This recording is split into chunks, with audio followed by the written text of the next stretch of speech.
Hello, hello, everybody. Good to see you. Come on in, come on in. Not as cold in Wisconsin today as it has been. Hello, Ginger. Noni, good evening. Good to see you guys. I'm not sure if Brenda Joe's going to be here. She's feeling under the weather, guys. Hello, Nutter. Good to see you. K9, hi. Happy to see everybody.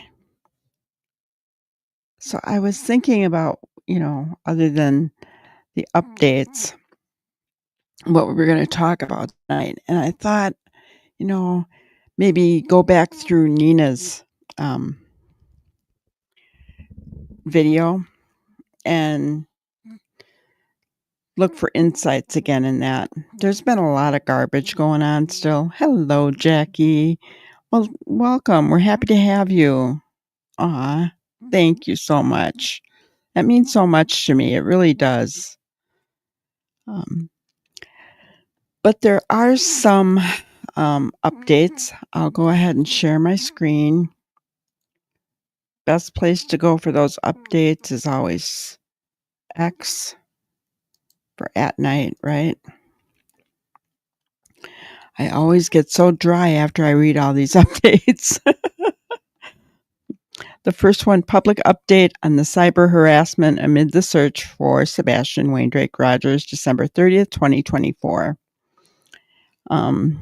So, at night, Private Intelligence is pleased to announce a significant breakthrough in the investigation into the coordinated hate campaign targeting our employees, affiliates, and partners. Thanks to critical information provided by courageous individuals, we have identified the 3 key individuals responsible for orchestrating this campaign, thanks to the swift and decisive impact of our resources, partnerships, and public support. Details of the breakthrough. Since announcing a reward for information at 11:39 p.m. Eastern on December 28th, At Night has worked tirelessly to trace the origins of this campaign. Within just over 24 hours, we, number one, identified the 3 primary individuals behind the campaign. These individuals span 3 separate regions in Florida, with Actor 1 operating independently and Actors 2 and 3 collaborating while maintaining separate properties. Florida, guys. Number 2, linked operations to multiple states. This effort extended far beyond Florida, with additional leads pointing to activities in Pennsylvania, New York, Tennessee, Illinois, and Texas. 3, utilized advanced intelligence resources. Leveraging contractors from the intelligence community and internal analysts, we rapidly dismantled a complex and sophisticated network. Scope and significance. This was an extraordinary effort undertaken under immense pressure, as it was a nationwide undertaking involving multiple actors, regions, and various obstruction methods. The level of sophistication necessitated an unparalleled response, which At Night provided by utilizing every available tool and resource. Additionally, today, we followed up with the Florida Department of Law Enforcement regarding prior discussions on October 25th about the cyber campaign's targeting. At Night, employees and contractors, public supporters harassed for liking or sharing posts about Sebastian. Our findings have been shared with FDLE to align with ongoing law enforcement investigations into the harassment and alleged cybercrimes. Furthermore, At Night will be providing the material to the FBI's IC3 division for further review to determine if there are any potential federal violations. Reward adjustment for Reddit only. While the primary reward has been lifted following this breakthrough, a $1,000 reward remains active for information that can further bolster the case and provide additional evidence against those involved. So call for additional information if you have further details. Tells you where to go. No tip is too small. We are deeply grateful to the individuals who came forward with information, some free of charge, helping us achieve this incredible milestone. Your bravery and cooperation were instrumental in covering the truth. At Night remains resolute in its mission to expose those responsible for these malicious campaigns while continuing the search for Sebastian Waindrake Rogers. So, 3 individuals in different parts of Florida and also collaborating with additional leads in Pennsylvania, New York, Tennessee, Illinois, and Texas. So you can kind of maybe read between the lines there. It's interesting to me. Let's see, the next one.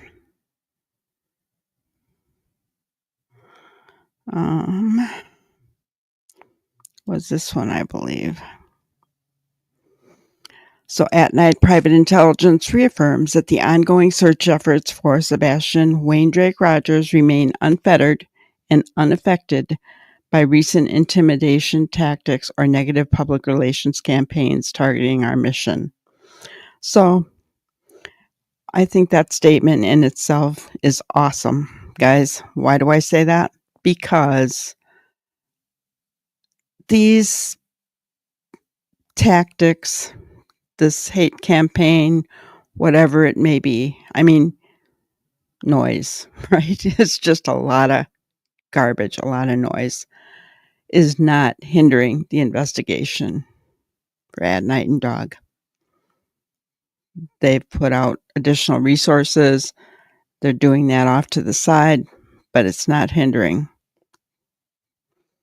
While these attempts to disrupt and discredit our work are deeply troubling, they have not hindered our progress. Instead, At Night has allocated additional resources to address the surge in harassment, misinformation, and intimidation aimed at undermining the investigation. And that's exactly what they're trying to do. They're trying to stop the investigation. The search for Sebastian continues at full capacity with all teams and partners fully engaged. Our mission remains unchanged, pursuing every lead to uncover the truth behind Sebastian's disappearance, utilizing advanced resources to ensure progress in the investigation, providing transparency to the public while protecting the integrity of the case.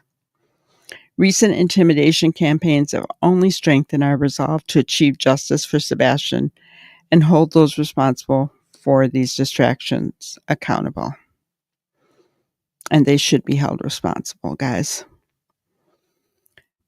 In response to the surplus of harassment and misinformation campaigns, At Night is dedicating specific resources to counter negative PR efforts and intimidation tactics, ensuring our primary investigative efforts remain focused and effective. Additional measures are being implemented to protect the safety and well-being of our employees, partners, and those impacted by these campaigns. At Night remains vigilant and committed to safeguarding this investigation. If you have any credible information related to Sebastian's disappearance or the recent intimidation efforts targeting this mission, please contact us. Sebastian at manhunts.1, Legal Matters Litigation at Night Agency. You can call or text that number, 844-922-3236 or 833-TELL-DOG. The obstacles we face will not deter us. At Night remains steadfast in its dedication to uncovering the truth, ensuring justice for Sebastian, and protecting those who support this mission. So that's good news. Nothing is being hindered.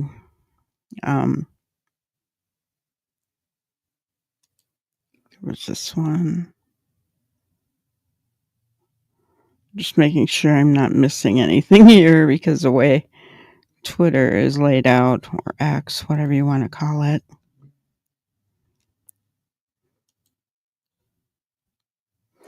Okay, this one is the one that just breaks my heart. At night, private intelligence has uncovered disturbing reports from residents in the neighborhood where Sebastian Wayne Drake Rogers purportedly disappeared between February 25th and 26, 2024. These reports highlight a troubling escalation of pressure tactics and fear targeting families in the area. Reports from the neighborhood. 1. Family relocation due to fear. One household in the Stafford Court area has vacated their home, opting to stay in a nearby hotel after experiencing intense fear and intimidation. Guys, this should never happen. It should never happen. And shame on those people who are intimidating them. Shame on them. That's disgusting. It's uncalled for. It's ridiculous. Number 2, threats to a second family. Another family remains in their home but has expressed significant fear of opening their door due to intimidation by an investigator and his unlicensed associates. The investigator reportedly threatened a neighbor, stating he would watch her every move, creating an environment of fear and distrust. Both families have reportedly contacted law enforcement and filed formal complaints regarding these incidents. At Night strongly urges anyone in the Stafford Court or Enoch Way areas who witnesses suspicious activity to call 911 immediately to report the individuals involved. If the individuals have returned multiple times, consider pursuing trespassing charges to ensure your safety and protect your property. We also recommend documenting any incidents with photos, videos, or written records to support any formal complaints filed with law enforcement. At Night remains dedicated to supporting all individuals impacted by these tactics and ensuring their voices are heard.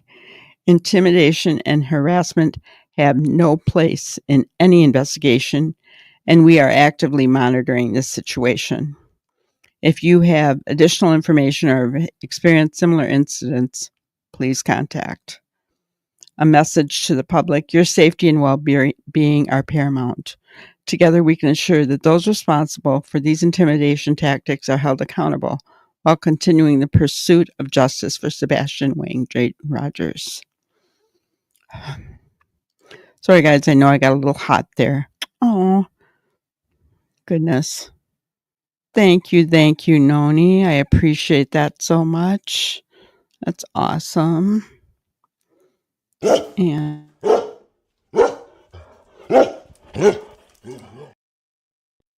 I appreciate that. You are a sweetheart. But yes, I wanted to let me go back through. I missed a lot. Oh.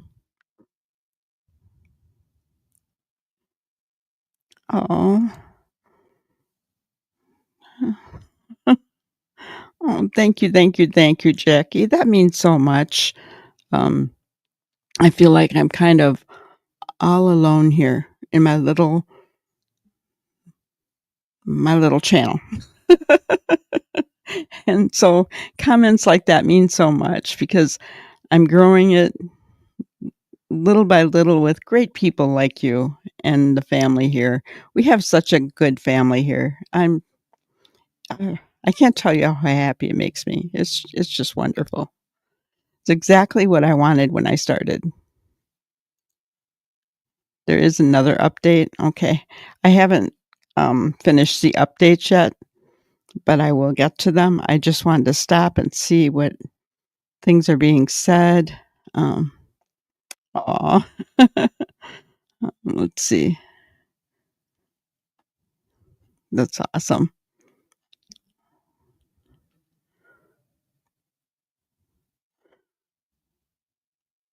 I know. Canine, right? What the heck are they doing? It's dangerous and it's nuts. It is.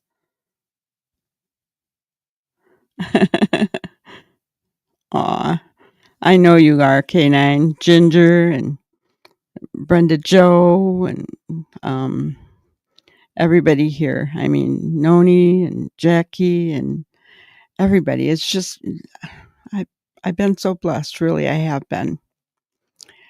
Sorry for getting a little heated, but it makes me angry when I hear that neighbors who have done nothing except live near the Proudfoot's home are being threatened. That that makes me angry. So the people doing that ought to be totally ashamed of themselves. Totally ashamed of themselves. Just okay. Let's see. That was the 29th. That was the 29th.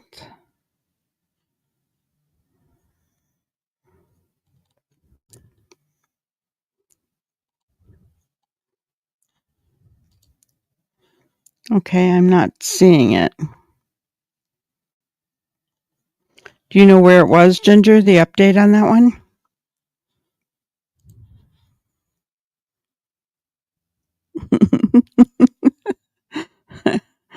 That's right. We have Jackie Taylor. That's cool.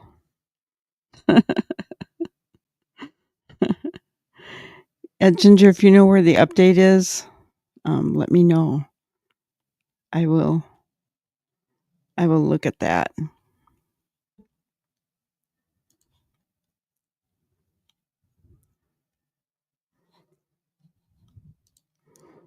Makes me wonder what this family could possibly be into. All of this over a missing child. I know, right? It's crazy. The Jackies. That's cute. Wonder how many Jackies we can get in here. We'll have a Jackie club. uh, um, or Ginger, even if you just know what it is, because it's not. Let me go back. Let's see. That's December 29th. December 29th. This was 2 hours ago, and that's what I read.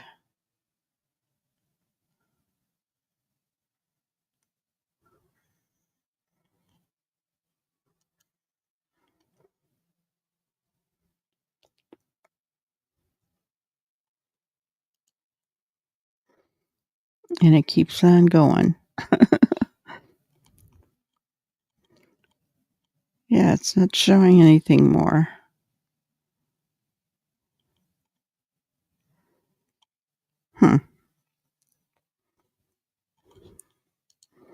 I don't know. Can't find it. Oh, okay. I covered the neighbors. That was the one. Yeah. Yes, they do. They had children in their home, and now they're living in a motel, which that's not really safe either. You should not ever have to leave your home. I said it last night. I'd buy a gun and meet them at the door with my gun and tell them if they ever come back, that would be me. Oh, that's awesome.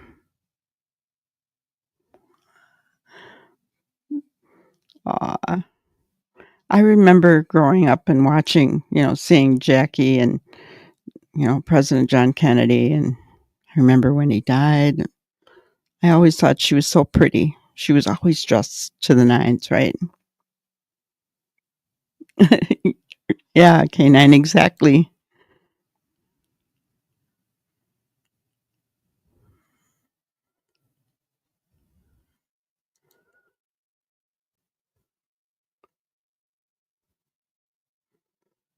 Hmm.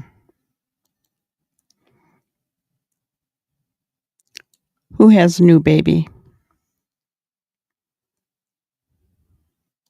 What am I missing here, guys?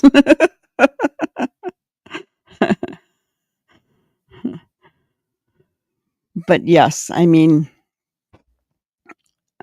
threatening neighbors. They threatened Nick, they threatened Tony. Um, Today I saw Nick's probation papers on someone's channel. That's illegal as far as I know. That is not public information. I could be wrong. But that's illegal. I'm pretty sure. And yeah, no worries. I mean, all that stuff has been reported. Yes, Jackie really was elegant and classy. Very much so. I don't know what she saw in Aristotle, though, but how do you go from John Kennedy to Aristotle Onassis? Yeah.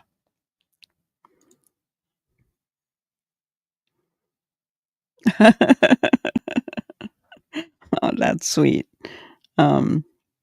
Yeah. Oh, so you're younger. You didn't get to see her like I did growing up, huh? Yeah.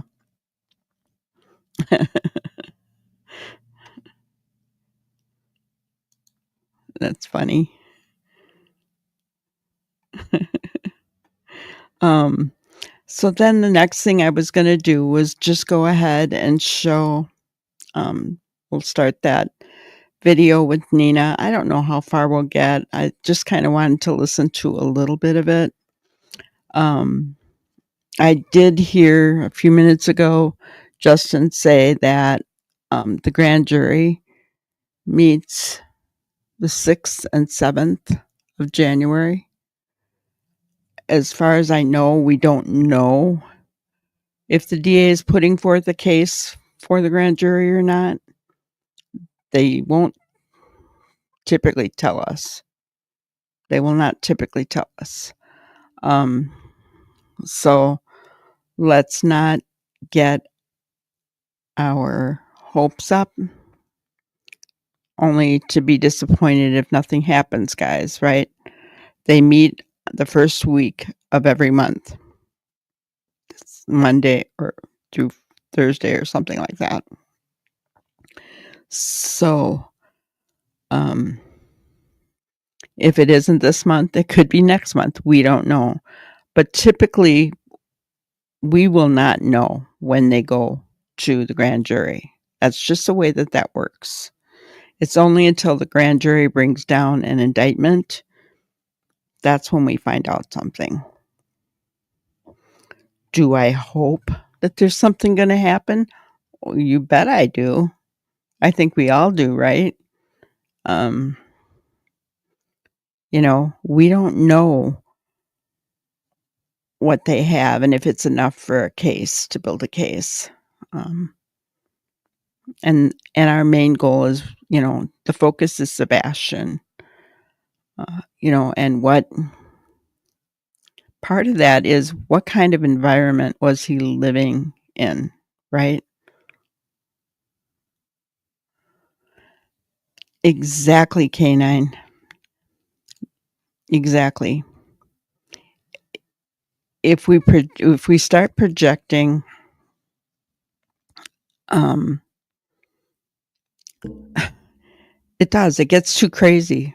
It's too much noise. It's too much distraction away from the goal. And that's right. We can only hope. Um,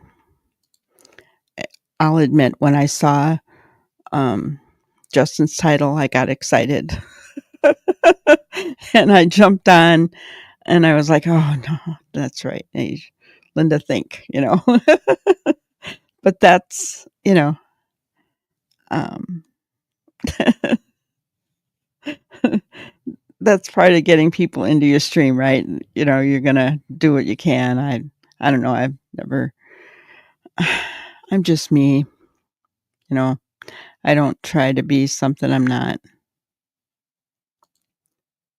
I'm not counting on a GJ indictment, not yet. Anyways, TN seems like they have to have a body before they'll try a case.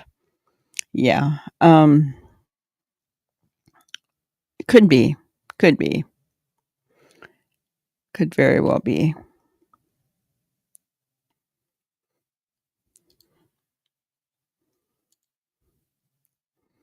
I pray every day that Sebastian is found safe and brought home. It may not be a long prayer. It's usually just, yeah, exactly. I find myself just going throughout my day, and if Sebastian comes into my head, I'm just saying a quick one, um, because he's always on my heart. He's always on my mind. And so, you know, that's a good thing, because if anyone can crack this case, it's God. He already knows what happened. I wish I knew what he knew, right? Let's go ahead. I'm going to share my screen. And we're going to listen to Nina. I was really shocked. I didn't remember this being such a small screen. And honestly, guys, I've got it pushed out as far as I can push it. So I met Christopher back when I was 35 years old. I met him on a dating website. Don't know what I was doing there, I guess. I wish I could take it back. I got to stop it already. She met him when she was 35 years old, guys. How old is Chris now? So was she older than him? Because this was how many years ago? Right? Does anybody know how many years ago this was? She met him when she was 35. That's shocking to me.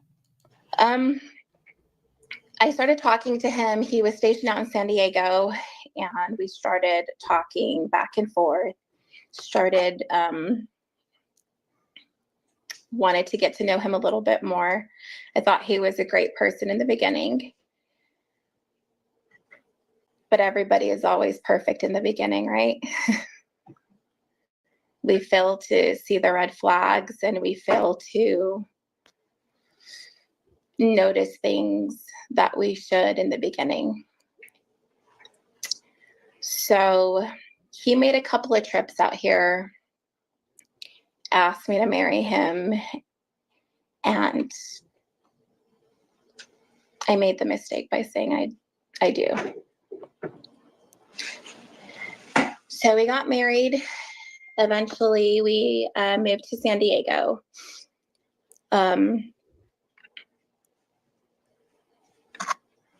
I wasn't really ever prepared to move away again from New Mexico. I had went through a divorce a couple years prior to meeting Christopher. And my first husband was military as well, but I was married to him for 9.5 to 10 years, almost 10 years. We made it. He's the father of my other 2 children. And I told him that, I was remarrying and we were moving to San Diego.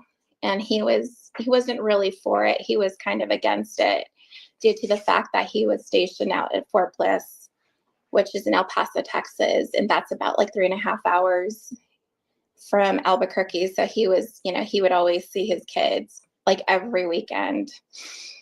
And he's like, how am I going to see my kids? And I said, well, we'll figure it out. So we packed up after we said I do. I don't remember the exact date when I got married to Christopher, and maybe that's a good thing. That's unusual, don't you think, guys? Don't you think that's unusual? She really is, Noni. Way out of his league, exactly. I mean, if you're going to compare Nina to current wife, there's no comparison. I have the right link in the description, guys, for this video. Oh, Jackie, that's so sweet. Thank you so much.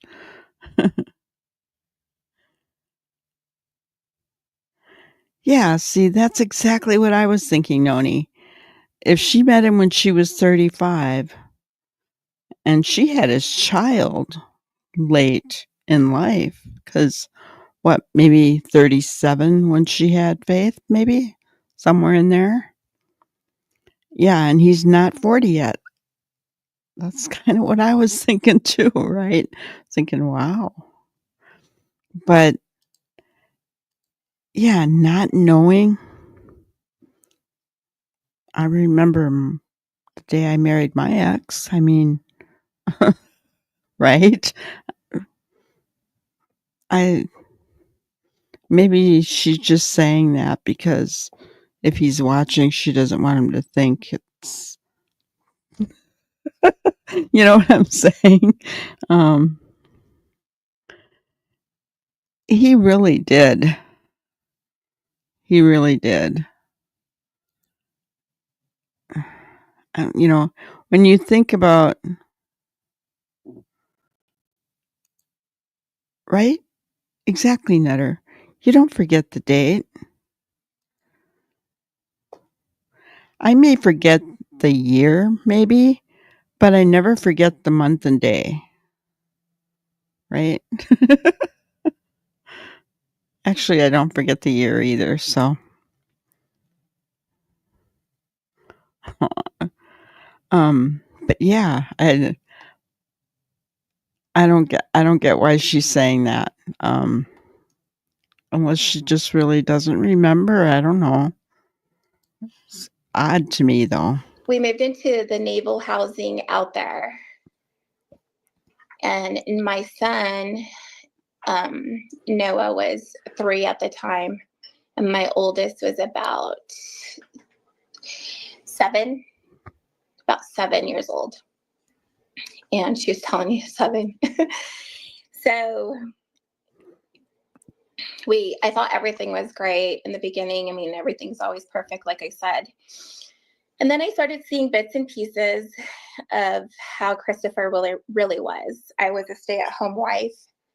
Due to my son being so young, I wanted to, enjoy those years with him. Then my daughter went to school right down the street. So I was home every single day. And it just started seeing like Christopher change like night and day. It was awkward. I felt really uncomfortable after a while. We would argue about just the smallest things. And a lot of it also had to do with how he disciplined my children.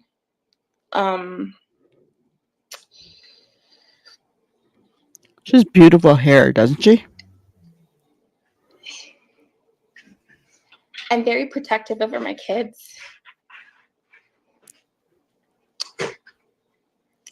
And I didn't want somebody else to discipline my children.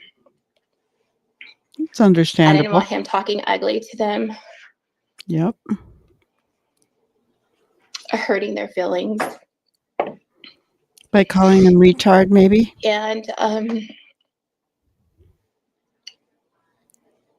I remember one point in time where Christopher spanked my son really hard, and I got very upset with him, and I said, "You can't do that to my son." I said, "He's 3, he's a baby still. Like, you can't just do whatever you want." Oh, man. It is sad and it is very triggering. I'm glad she got away from him. You didn't want to remember, so you have forgotten the date. Well, I guess that would make sense. And Nina, she she didn't want to remember either, right? Um, sorry, I had to shut that for a second because it was triggering to me as well. I cannot stand that. I can't. Uh, um,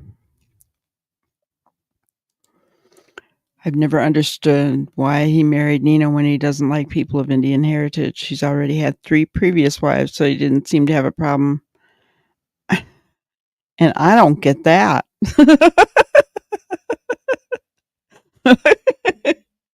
Come on, guys. He's nothing to look at. He's just not. I'm sorry. Oh, oh. Yeah, I'm speechless. I mean, you've seen pictures of him, guys.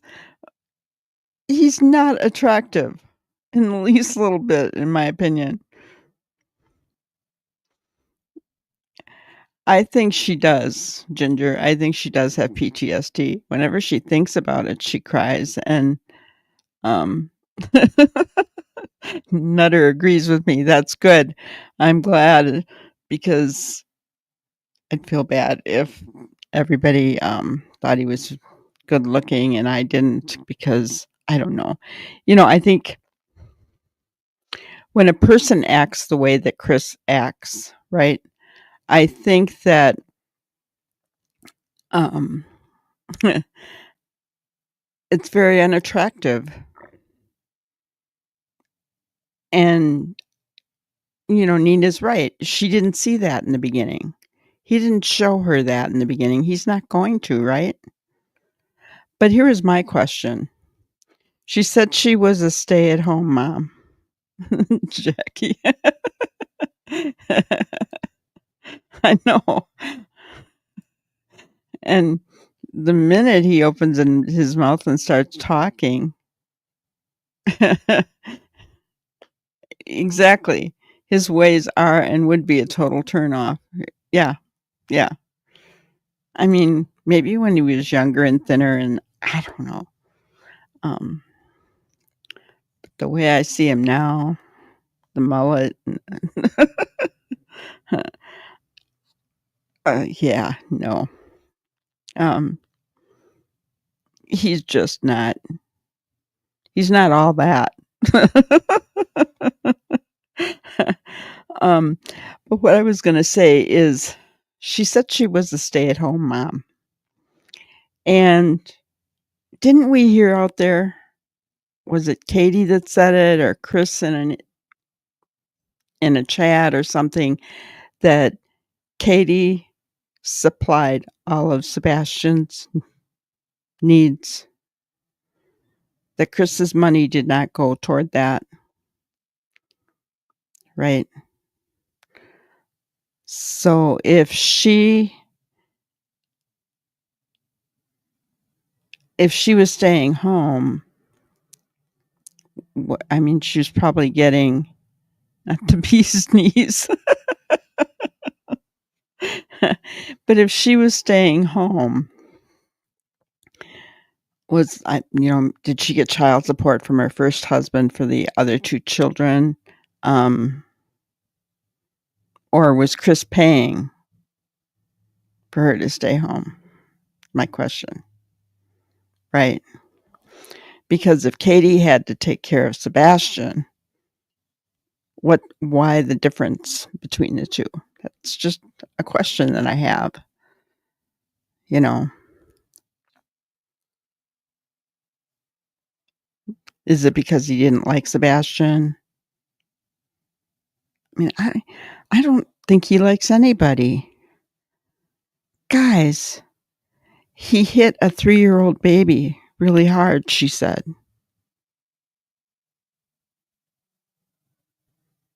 3 years old.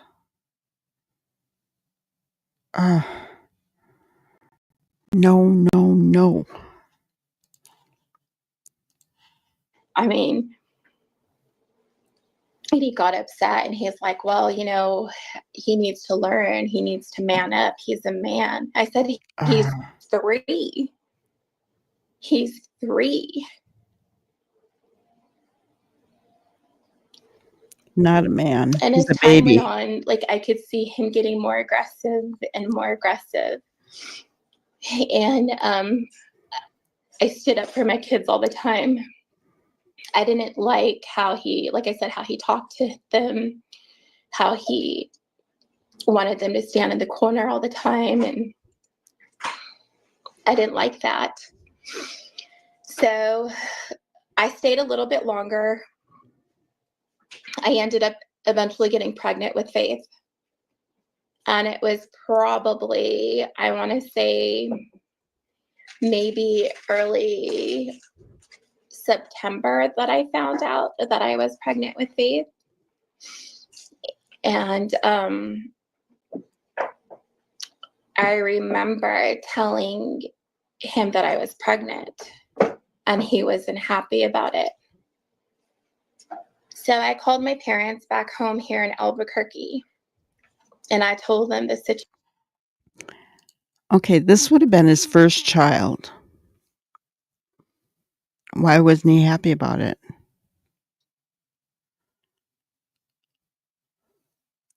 Yeah, I think they do, Ginger. You're right. He likes his truck and his mama. Yeah. Yeah. Don't talk about either one of them. Oh my goodness. Don't diss the truck and don't diss the mama. Because you're going to have it coming at you. Oh, I have to laugh because this Nina video is tough, guys. I can't. Oh, man. Um, why was he not happy about her being pregnant with Faith? Now, didn't we figure out that he was seeing Katie? That's a good point, Ginger. Child would be his financial responsibility.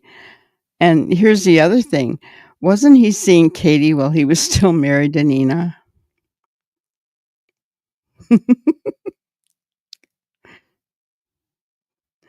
You know, and if Nina's always on him about disciplining her kids, you know, he's going to start looking elsewhere, right? Which is kind of what he was doing. He allegedly has a son by his first wife. He signed away his rights to that child. Really? That would be interesting to find out the truth about that. Nutter, you were thinking that he was seeing Katie while he was married to Nina. I wonder about when that happened. You know, Nina's probably not going to know because Katie was his boss, wasn't it? They could have saw each other at work all day long.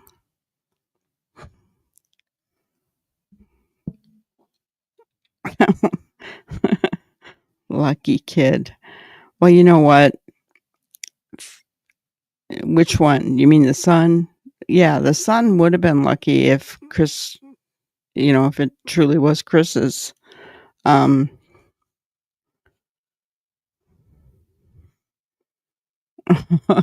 his truck and mama. Yeah. Aw. Good night, Jackie. Thank you so much.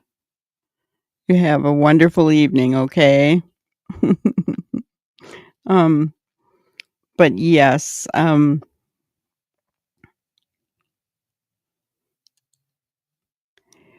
no, but he has kind of in a roundabout way, hasn't he? Because somebody figured it out. He said that Sebastian was 15 and he's known Sebastian half his life. And Chris and Katie hadn't been married that long. So that's what got everybody realizing, oh, he was still married to Nina and Katie was his boss. So, yeah, right? I mean,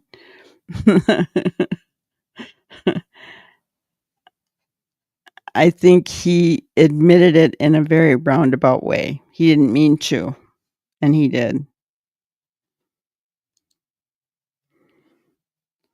The face slap happened when Faith was 6 months old. And so Katie and Chris were together at that time, allegedly. Aha. See, that tells ya. I think maybe that's why he didn't want, one of the reasons why he didn't want Faith. I think he was already seeing Katie. But I could be wrong.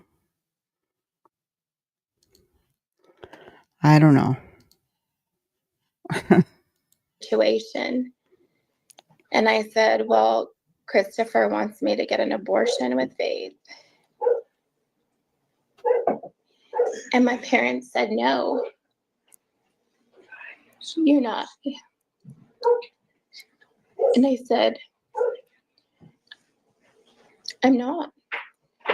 That's not my dog, So I guys. know he was very upset about me keeping Faith at that point in time. So I came home. My grandma had gotten very sick. And I decided to come home. And after that, I just kind of stayed here in New Mexico, because at that time we weren't getting along and we were just like newlyweds, and that should have never happened. And but I saw things, like I said, that were just it wasn't right about him. So I moved home and I did my whole pregnancy by myself. And so I finally my friends back there in California, my neighbors right across the street, were actually calling me. I had one good friend, which is still a really good friend of mine to this day. She called me and said, Nina, Christopher's getting rid of your furniture and getting rid of your stuff. And I was like, what? And I was like, what do you mean? He's like, yeah, he's giving away like your little, your home decor stuff. Like he's giving away beds. And I was like, no way. So, and this was about Easter time. So I had went out there. I made a special trip. I asked my mom to go with me, and Isabella and Noah, they went with me. And I was still pregnant with Faith at the time. So we made it. I didn't tell him that we were going out there. So I kind of, wanted to see myself, because the neighbor also informed me that there was people at the house that shouldn't have been there. So I guess I kind of wanted to sneak up on him and see what he was doing, right? And we pulled up into the driveway, into the driveway, and he was coming out the front door with a bed that he was giving to the neighbor, which was my son's bed. And the look on his face was like a deer in headlights. And he dropped the bed right there in the front yard, went back in the front door, slammed the door and locked it on my kids. And my mom told me at that point, she said, I can't believe he's doing this. Like, what is he doing? So I go in and I unlock the door and I said, what are you doing? I said, are you giving away my stuff? And he had nothing to say. So he brought the bed back in, because I knew that's what he was doing. Chris was speechless.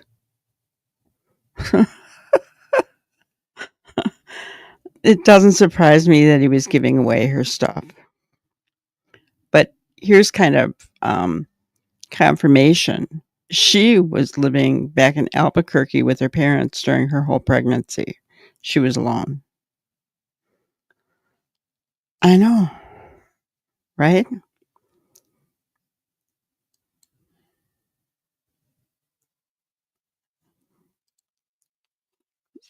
Having an affair is unacceptable. Yeah. Well, wasn't he anyway? I thought he was dishonorably discharged. I'm not sure. But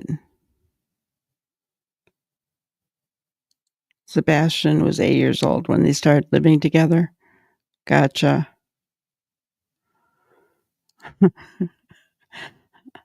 I don't know. I liked how she said he had nothing to say when she asked him, "Are you giving away all my stuff?" And he just sat there.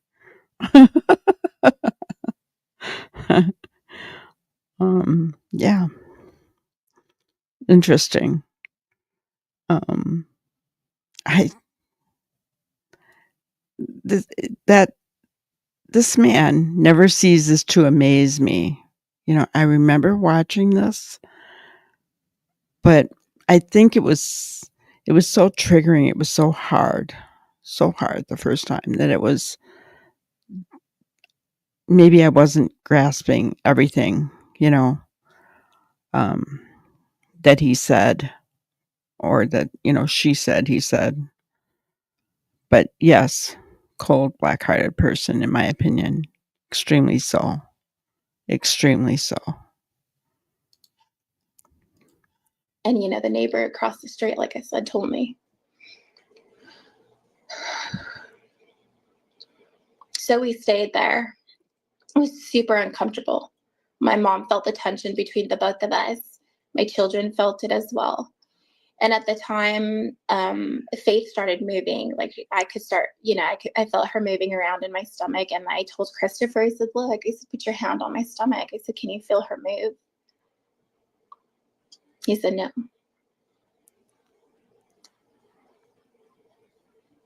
When you're pregnant, you always think that your spouse is going to be super supportive and be super excited that you're pregnant and bringing a life into this world for him, right? But I didn't get that. I didn't get that support that I needed.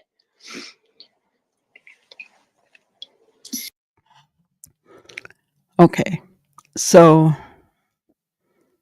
I do not understand why she stayed. Maybe she loved him. I get that. But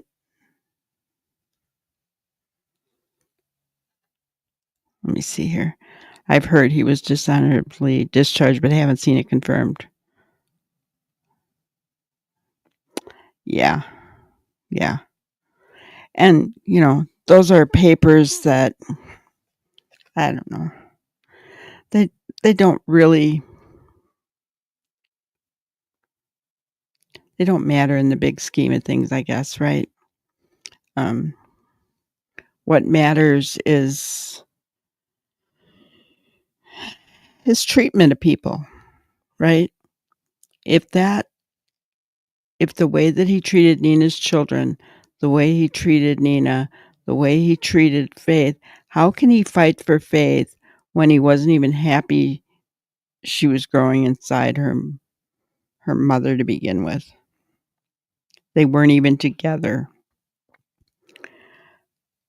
I understand her coming back to check out whether he was giving away the stuff that she had because the beds were probably not bought by him. So he had no right giving them away.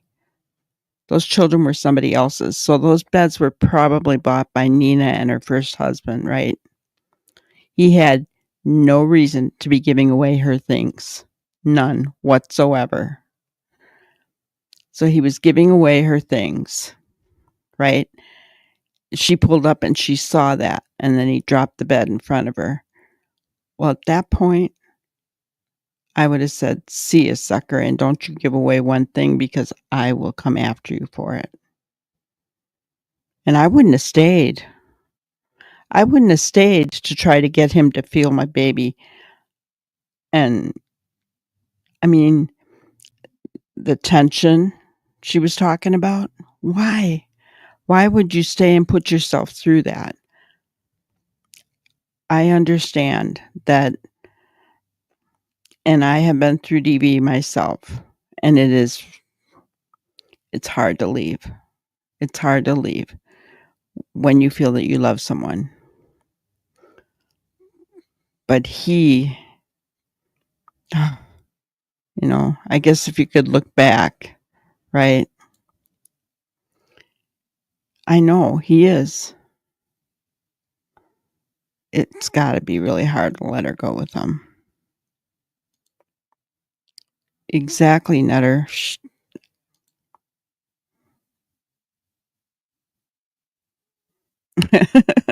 Exactly, Jackie. Exactly. Exactly. And, people who are victims, and I think it was Ginger that said she thinks that she still suffers from PTSD from what she went through. And I agree. This is how many years later, right?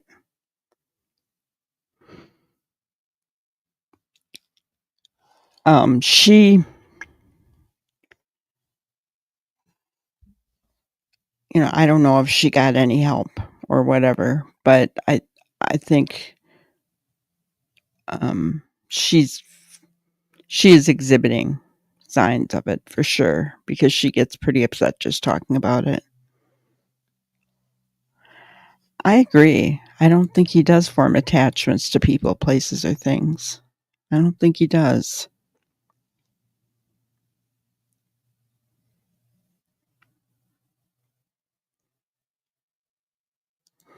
Yeah, it is very difficult. It's very, very difficult. Um, and I can't, I don't condone. I always, if I had the opportunity to speak to Nina at the time that she was going through this, I would have said, leave, get your butt out of there, go back to Albuquerque, whatever you've got to do, don't stick around. The beds, all that, it can be replaced. Your life, your baby's life, your children's life matter more, right?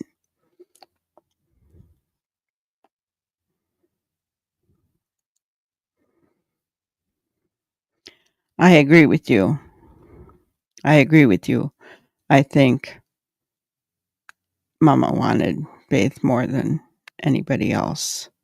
She seemed to be the one that was fighting more for Faith when you listen to all of Nina's testimony, which I'm not sure we're going to go there, but it reminded me when I was thinking about playing this tonight, I was thinking about the DV aspect in this case and the fact that it's so important between mental health and SA and DV violence.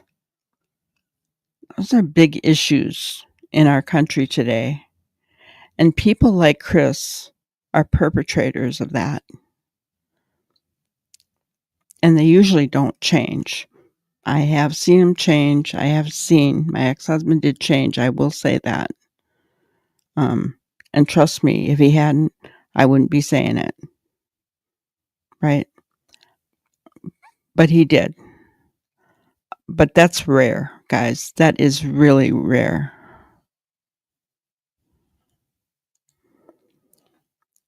Your childhood boy best friends was murdered from, oh my gosh.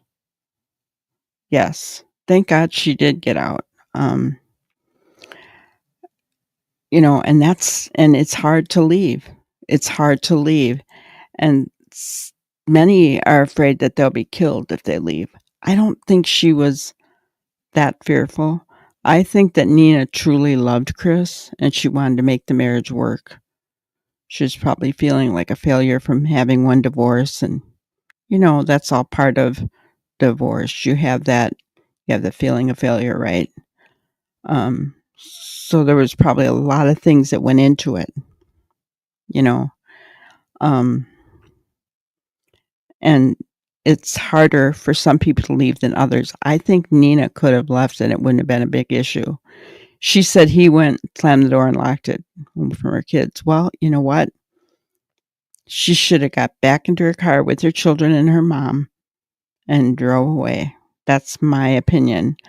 Um, you know, if hindsight were 2020, I mean, we just, yeah, the last step out the door is terrifying and dangerous. right? Chased you all the way to the car. Oh, man. Yeah, it is. It is. It is terrifying. There's no doubt about it. There's no doubt about it. None whatsoever.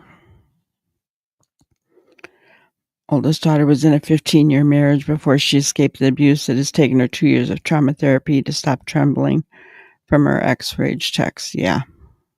Yeah. I'm sorry you guys have gone through this. It sounds like it's more prominent in this chat than I figured it would be. And I'm sorry that you guys have experienced or known somebody who's gone through it. It's because it's not fun. It's not fun. It's not anything to laugh about. It's something that I know when I was going through it, I didn't tell anybody. And I told my parents everything. I mean, I was close to my parents, but I didn't tell them that. Right? I didn't tell anybody. Nobody knew. Until one day his sister figured it out and confronted him.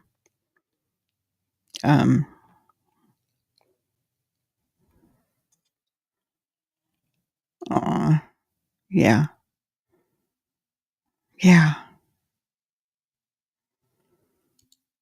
Exactly. Exactly, Canine. Exactly. Because in the end, we realize what's so important, right? And that is why I think people like you and me, Jackie and Noni, Ginger, have hearts for children like Sebastian and others who have gone missing, or even it doesn't even have to be children, Suzanne Simpson and, Emma Baum.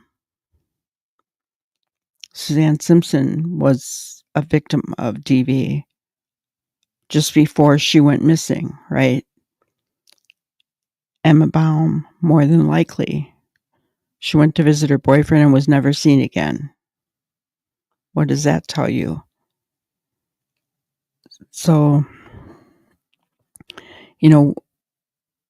we begin to realize what's more important. That love, the love of the people who love us, and we have a place called Interval House to help with an escape plan and a relocation with court support. Wow, that's awesome, Ginger. That's awesome. I'm glad for you. Yes, absolutely, Canine. A God that's always got your back, right? Exactly. Exactly. And, here's the thing. If there is anyone out there, make sure that they have these numbers, because the National DV Hotline, that's there 24/7, 365 days a year. It does never shut down, right? It's there. And people don't need to feel alone. I remember feeling very alone. I didn't feel like I could tell my parents. I didn't. I was ashamed. I was ashamed because I was made to feel like the bad one, right? I was made to feel like I was the bad one.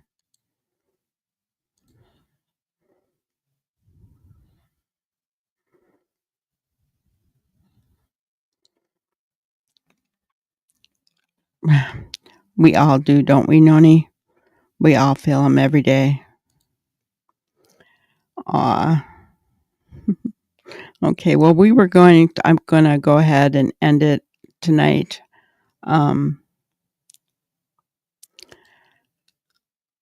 I don't honestly know, Ginger. That is a good question. Does anybody else know?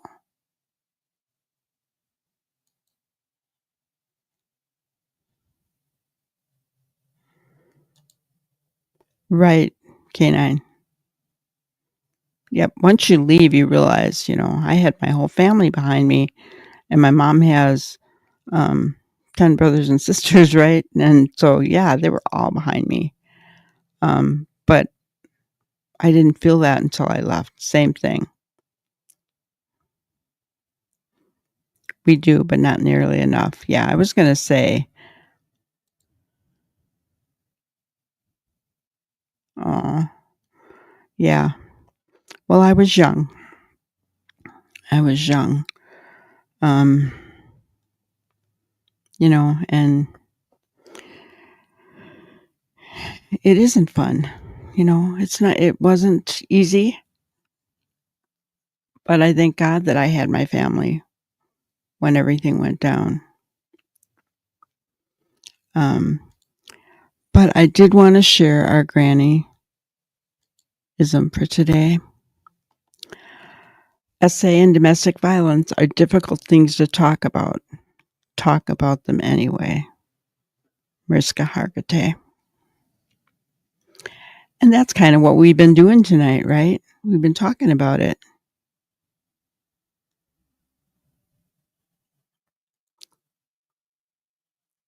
Only have women's housing for DV victims, but you got to go through a process. Yeah, I thought I got red tape, kind of that stuff. Um, I don't think it's as easy. I remember when um, when I was going through it, I called the police. They wouldn't do anything. This was back in the late 70s. And yeah, they would not do a doggone thing. They saw that I was hit, that I had bruises and bloody nose, didn't do nothing.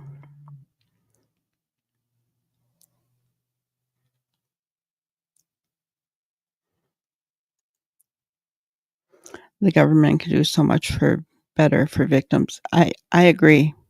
I agree. I agree. Talking about it helps take the power away. Yeah, from the abuser, for sure. For sure. I agree. There needs to be more. There needs to be more. Um, it's okay, Jackie. That was a long time ago, honey. Um, and and I'm good about it. But I chose to talk about it tonight because it's important. It's like you said, women need more help. And these are difficult things to talk about, but we need to talk about them anyway, just like Mariska says, right? Because for so long, women were silent and didn't say anything. They didn't say anything. They didn't speak up. I didn't. For 5 years, I didn't speak up because it happened right after we were married. It started happening right after. Right after.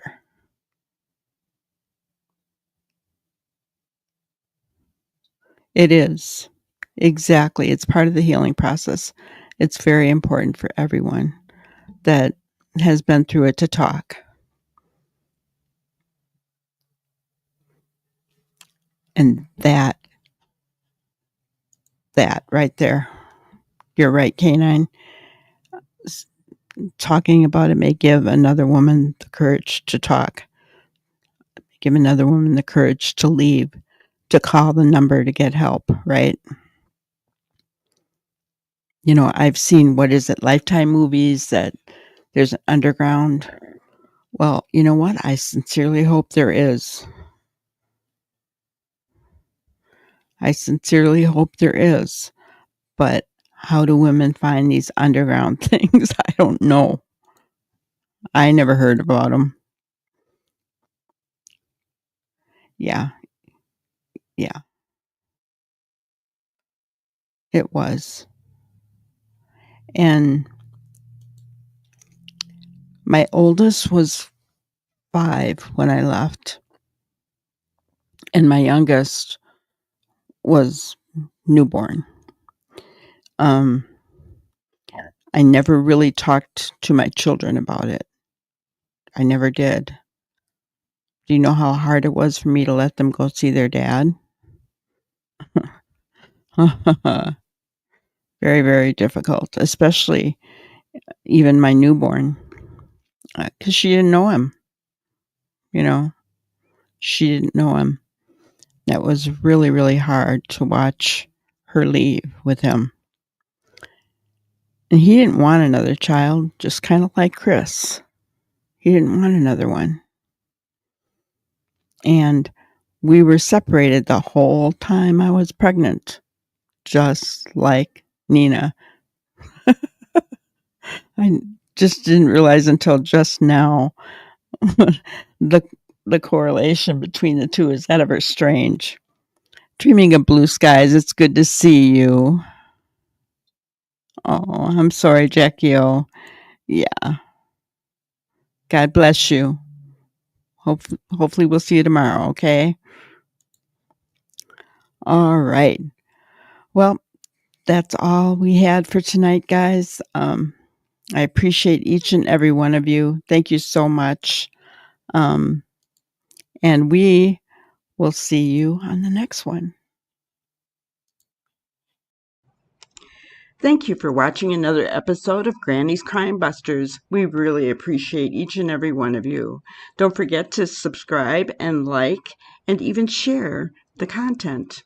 You can follow us on any of our other social media platforms at YouTube, Twitter, Instagram, Facebook, and TikTok. We really appreciate you guys, and you can also email us at granniescrimebusters@gmail.com. Thank you so much, and we will see you on the next one. Thanks, guys.